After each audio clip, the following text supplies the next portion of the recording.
Thamballapalle assembly పరిధిలో ఒక చిన్న తరహా ఫ్యాక్టరీనే పెట్టడం తెలుగుదేశం నాయకులు నకిలీ మద్యం తయారు చేస్తూ దొరకడం అందరూ కూడా చూశారు.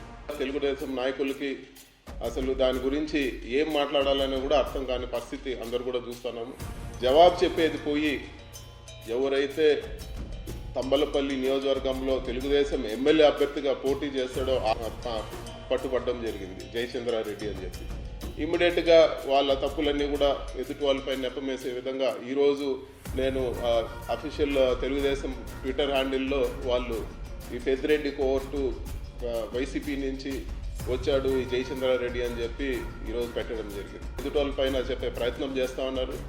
కేవలం వైఎస్ఆర్ పార్టీలో ఒకప్పుడు ఉండి ఈరోజు టీడీపీలో టికెట్ ఇచ్చి పోటీ చేస్తేనే కోర్టు అంటే వైసీపీ నుంచి పోయిన వాళ్ళకే ఈరోజు క్యాబినెట్లో 3-4 ఉన్నారు. ఒక పార్సాద్ గారు కానీ, అదేవిధంగా రాంప్రసాద్ కానీ, అదేవిధంగా సుభాష్ కానీ, వీళ్ళందరూ కూడా వైసీపీలో ఉన్నారు. వీళ్ళందరూ కూడా సన్నిహితంగా ఉన్న వాళ్ళే. అదేవిధంగా మా ఎంపీలు లావు కృష్ణదేవరాయలు కానీ, లేకపోతే విపిఆర్ గారు కానీ, మాగుంట శ్రీనివాసులు రెడ్డి గారు కానీ, అదేవిధంగా బాలశౌరి గారు కానీ, అందరూ కూడా సన్నిహితంగానే ఉన్నారు. వాళ్ళందరూ కూడా మా పార్టీ నుంచి తెలుగుదేశం పార్టీలో చేరడం జరిగింది.